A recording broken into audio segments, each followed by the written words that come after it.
दुनिया कभी विश्व गुरु के रूप में जानती थी। इसी भारतवर्ष का एक महत्वपूर्ण राज्य है ओडिशा। प्राचीन काल में ये कलिंग के नाम से विख्यात था। सूर्य की पहली किरण इसी प्रदेश के एक कोण पर पड़ती है। इसी स्थान पर कभी संसार का सबसे भव्य और विशाल सूर्य मंदिर बनवाया गया था। तो कलिंग की पहचान है कोणार्क, इतिहास का स्वाभिमान है कोणार्क। कलाकृति के मुख्य द्वार मुझे में, कला शास्त्र के दिव्य जनक पत्थर में, विश्व गुरु भारत के गौरव, आज दया के पात्र हो क्यों। कोणार्क कोणार्क कोणार्क कोणार्क। सैकड़ों साल पहले की बात है। पुरातात्विक दस्तावेज के तौर पर संग्रहित पुस्तक मादला पांजी और बाया चकड़ा में उल्लेख है कि 13वीं सदी में गंग वंश के राजा लांगुला नरसिंह देव ने इस सूर्य मंदिर का निर्माण करवाया था। नरसिंह देव युद्ध में बड़े प्रवीण और शक्तिशाली थे और मात्र 18 साल की उम्र में वे अपने पिता राजा अनंग भीम देव की विशाल सेना के प्रधान सेनापति नियुक्त कर दिए गए थे।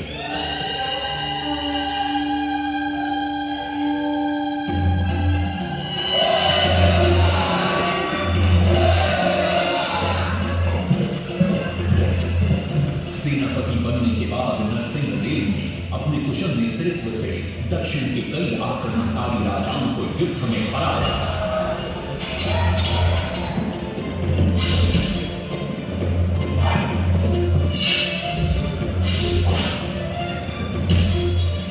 और उनके राजकोष पर कब्जा कर लिया।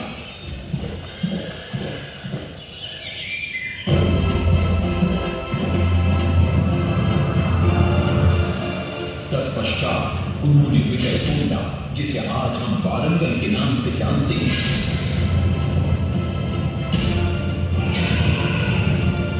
कि काकतीय वंश के राजा गणपति को परास्त किया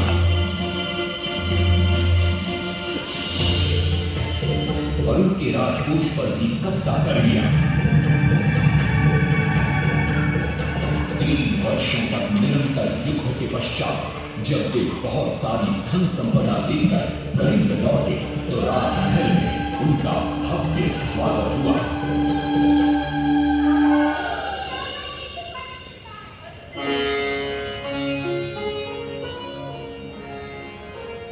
राजमाता कस्तूरी देवी पुत्र नरसिंह देव की वीरता से बहुत प्रसन्न हुई और पुत्र के सामने अपने मन की इच्छा प्रकट की।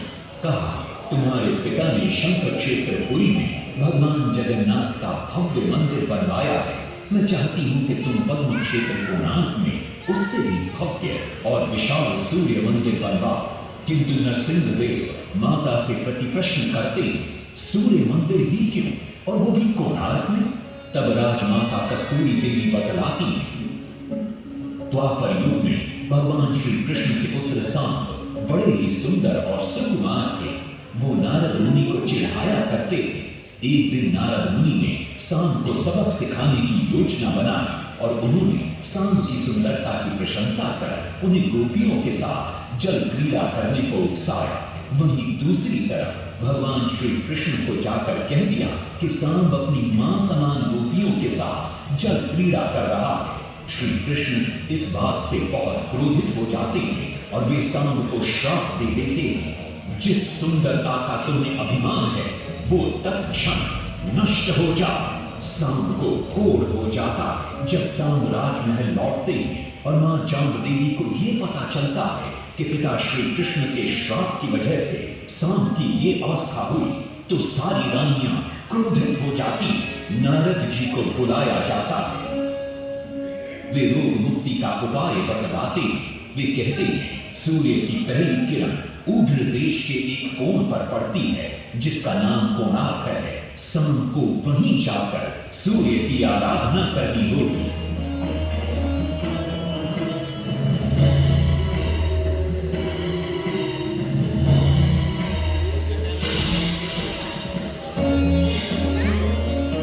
बहुत ही लंबी और कठिन यात्रा के पश्चात शाम को अपने सैनिकों और सेवकों के साथ कोणार्क की चंद्रभागा नदी के तट पर पहुंचते हैं और नित्य प्रातः स्नान के बाद सूर्य की आराधना आरंभ करते हैं।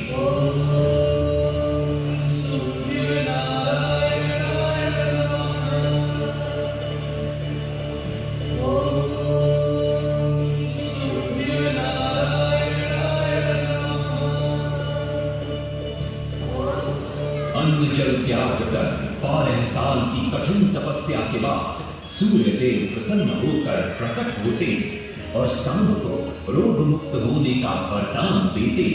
पुत्र, आज रात्रि के चतुर्थ प्रहर में स्नान करते समय नदी के तल में तुम्हें एक वस्तु मिलेगी, वो मेरा ही प्रतिरूप होगी।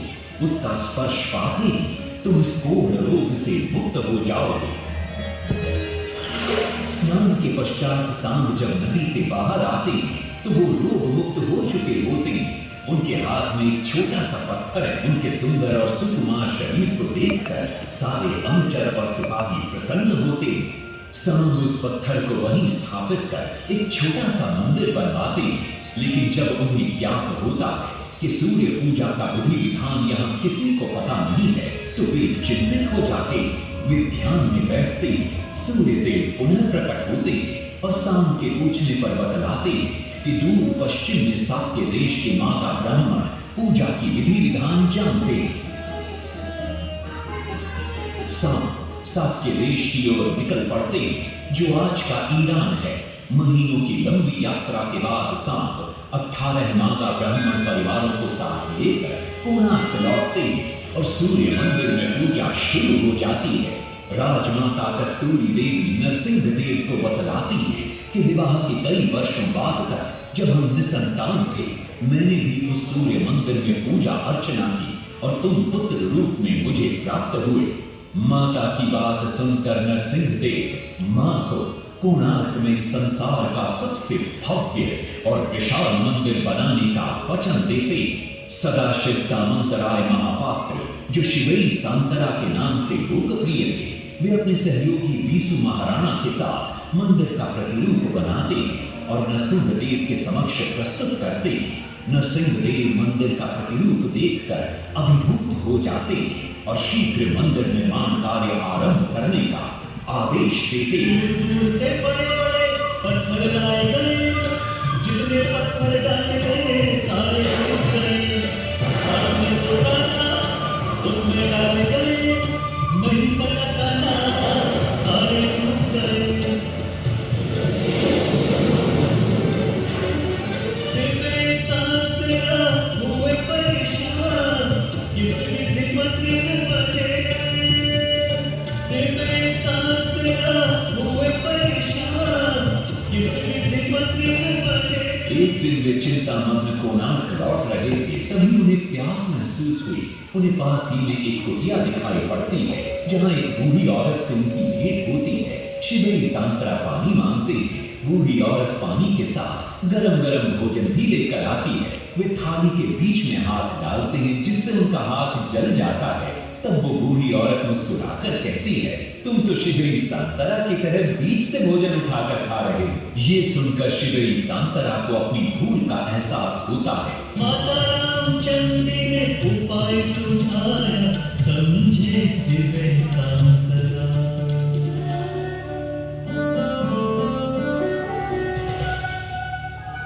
तत्पश्चात वो किनारे से पत्थर डलवाना शुरू करते हैं और मंदिर निर्माण का कार्य तेजी से आगे बढ़ने लगता है। 1200 शिल्पियों ने 12 वर्ष में मंदिर बनाया। घोड़े साथ सजा कर रथ में सबका चक्र बनाया।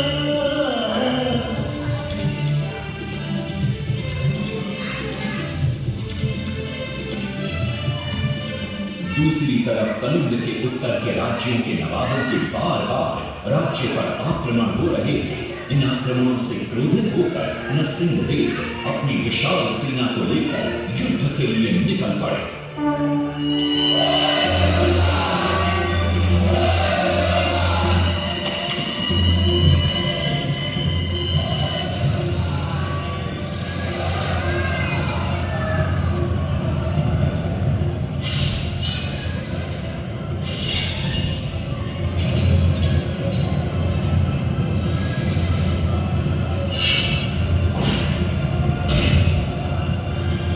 शक्तिशाली गौड़बंग के नवाबों को भी युद्ध में परास्त कर दिया और उनसे प्राप्त सारा धन अपने कब्जे में लेकर सूर्य मंदिर के निर्माण कार्य में लगा दिया।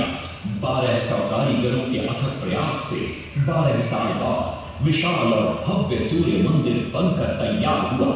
उस समय के लोगों में वास्तुशास्त्र, ज्योतिष शास्त्र और खगोल शास्त्र का जो ज्ञान था, उसे देखकर आज के बड़े बड़े वैज्ञानिक भी आश्चर्यचकित रह जाते हैं। कई प्रयासों के बाद भी मंदिर के गुंबद पर कलश स्थापित नहीं हो पा रहा था। क्रोधित नरसिंहदेव ने आदेश दिया कि कल प्रातः काल तक यदि कलश स्थापित नहीं हुआ तो सब के सब धड़ से अलग कर दिए जाएंगे। सभी शिल्पकार घोर चिंता में डूब जाते हैं।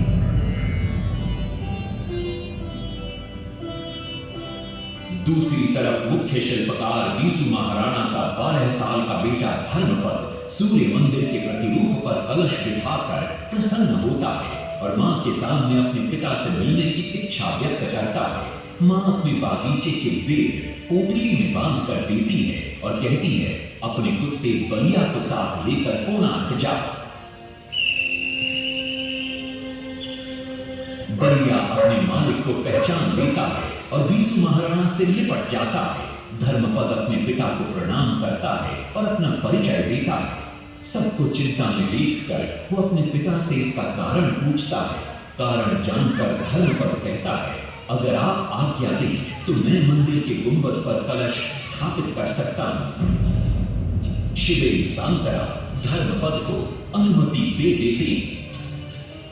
धर्मपद गुंबद पर चढ़ जाता है और कुछ ही समय के प्रयत्न के पश्चात वो कलश को स्थापित करने में सफल हो जाता है। गुंबद पर कलश स्थापित होते नीचे गर्भगृह में चारों दिशाओं में लगे चुंबकों के आकर्षण से सूर्य महाप्रभु की मूर्ति शून्य में स्थापित हो जाती है। सब धर्मपद को कंधे पर बिठाकर खुशी से नृत्य करने लगते। तभी कुछ कारीगर इसका विरोध करते हुए कहते, अगर सुबह राजा को ये पता लग गया कि इस बच्चे ने कलश को स्थापित किया है तो किसी का बचना संभव नहीं है, इसलिए धर्मपद को मरना होगा। इस बात से शिवे सांतरा बड़े क्रोधित हो जाते हैं। भीषण वाद विवाद छिड़ जाता है।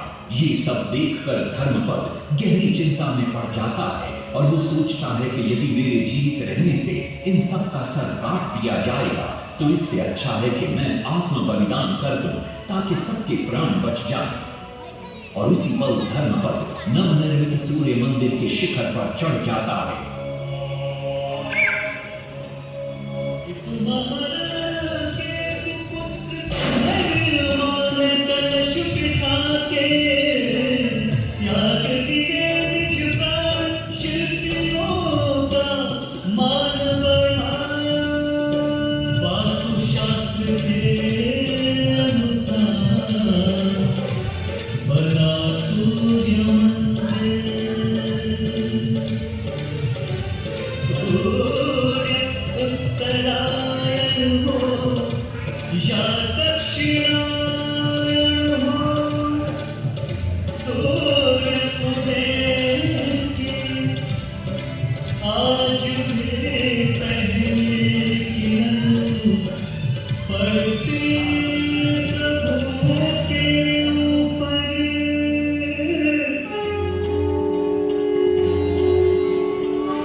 तभी वहां नरसिंहदेव भी आ पहुंचते हैं।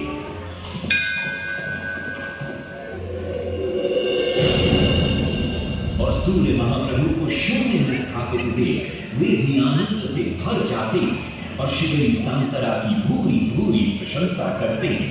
वो ये भी घोषणा करते हैं कि माघ शुक्ल पक्ष की सप्तमी को मंदिर की प्राण प्रतिष्ठा की जाएगी। लेकिन श्री सांतरा कहते, राजन, तिथि तो अच्छी है, लेकिन मंदिर की प्राण प्रतिष्ठा के लिए ये शुभ नहीं है। किंतु राजा अपनी बात पर अड़ जाते। श्री सांतरा को दुख होता है और कोई वाद विवाद किए बिना वे हमेशा के लिए वहां से चले जाते।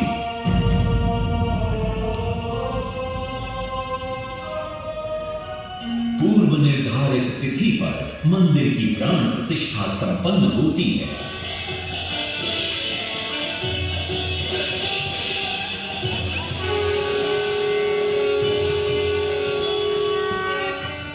लेकिन कुछ दिनों बाद अमंगल होना शुरू हो जाता है। सबसे पहले विराट सिंह की मूर्ति नीचे आ गिरती है। तत्पश्चात मंदिर की शिलाओं का गिरना भी शुरू हो जाता है। नरसिंह देव को अब समझ में आता है कि श्री सांतरा का कहना सही था, लेकिन देर हो चुकी थी। बहुत साल बाद मंदिर के आसपास जंगल उगा और ये मंदिर घने जंगलों के बीच छुप गया। जब अंग्रेजों ने जंगल के बीच इस मंदिर को देखा तो उन्होंने इसका पुनरुद्धार किया। आज आप उसी विशाल मंदिर के भग्नावशेष देख रहे हैं। ये है इस प्रसिद्ध मंदिर की कथा। अब इस कथा में कितनी सत्यता है और कितनी कल्पना है, ये तो किसी को नहीं मालूम, लेकिन ओडिशा की जनश्रुतियों में यही कथा विद्यमान है।